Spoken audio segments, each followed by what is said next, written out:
Right, Calvin, we're taking a look at your forehand we were talking about, and on the left is your first forehand we hit, and the one on the right is your current forehand that we were working with. As you see, we can, actually I'll play it in real motion, you can take a look at it here.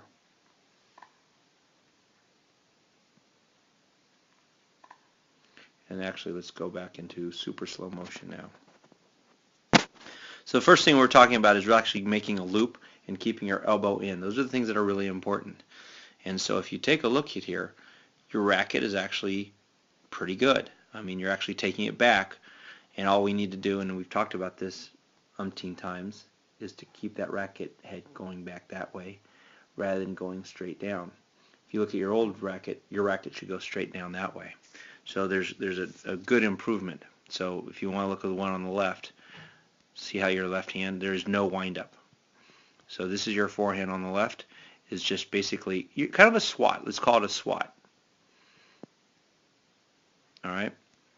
On the right, we now actually have a stroke where you're actually winding up.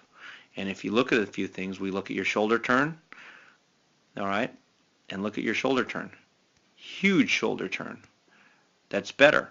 You're actually almost showing, you're showing a little bit more of your shoulder to the, or back to the net. Now we just need to keep your racket head above your hands as long as possible and keep your elbow in a little bit tighter. So it will naturally make your racket arc a little bit broader. But it's interesting, you actually are going to hit the ball, you'll have a windup. So as you see, you are now hitting the ball with a greater amount of stroke here. So your racket goes a lot further through versus this one. You're here, it's going to be a very, very short swing. See that? A lot of space there, a lot more power, probably a little more consistency. You'll have a lot more options when you hit.